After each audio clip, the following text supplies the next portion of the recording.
Hey, I'm Rudy. I'm actually out here with Nick. I'm saluting stems out here with Flat River Organic, Flat River Hemp. How you doing today, Nick? Doing well. Well, we're out here talking to Nick and looking at the babies growing, and we're looking at, if you can see in the background, the water supplied for the plants. Can you talk a little bit about it, Nick, how you guys supplying the plants? Yeah, sure. What we've got back here is about a 6-acre pond, and we're irrigating 7.5 acres of that. We can irrigate probably up to about 25 or 30 acres with that. We went through this past winter. We did a water test. Our pH is good. It's about 6.1 to 6.2. The only issue we have, it's got a high iron content. Is there a problem with that, with the iron, having a higher iron content? It definitely is, because we're high enough where it will actually clog the emitters in the drip lines. Okay. And so what we would have to do is to inject a chemical that ties up that iron while it's going through the drip line until it gets out, and then it'll release into the soil. Okay. Or the other option is you just have to be very vigilant with your maintenance on your line. So about every second watering, we're having to open the lines up and flush them out, crank up the PSI to push anything out of those, and that gets us for about the next. It's a lot of maintenance that you guys got to do as far as containing these plants and making sure that they're fully grown and matured. For sure, yeah. It's not just plant it and let it go. There's a lot of things that go along with it. And doing that also helps us, stay on top of the plants, and we, looking for insect disease pressure. Any issues where plants may have fallen over, we got to stake them up, or and just really seeing how the growth is going along, fertility-wise and whatnot. As you can see, there's a lot of overcast. Last week or so, we've been having some thunderstorms out here, and how does that help out with the plants? It helps in that when the plants are young, especially. The holes that we plant through, It will help irrigate, it'll help water those through that. It'll also, some of the water will seep underneath the plastic through a wicking action.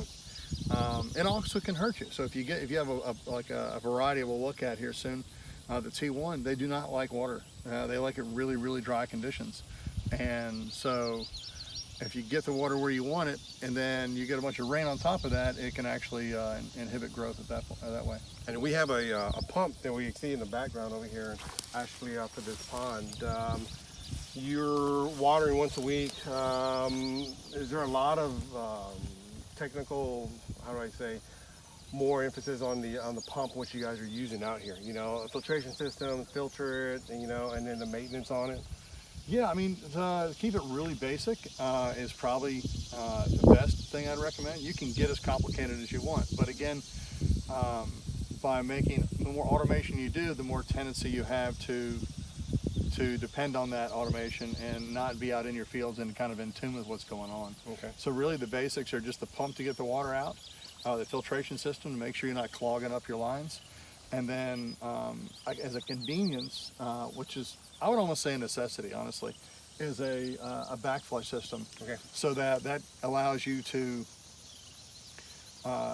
mid-cycle, if you have your irrigation, your filters get clogged up,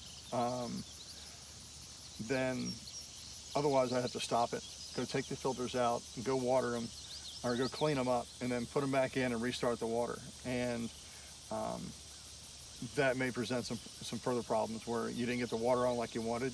You have zones that you couldn't water, or you may be over and water certain zones where you wouldn't otherwise do that. So the automatic backflushing system is, I'd recommend it. It makes life a lot easier. You can backflush at the beginning of the cycle, and then you're good for a little bit, for at least half the cycle. And then if there's a 10 psi differential between the field side of the filters and the pond side of the filters, then it'll automatically backflush and keep those lines clean. Great. Okay.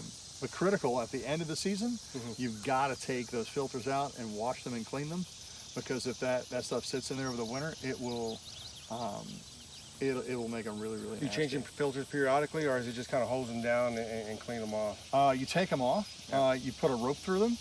These are disc filters. Okay. And so you put a rope through them, you pull them out, put them in a bucket of water and Clorox, and you just dunk them and clean them off, and then you can put them back in there.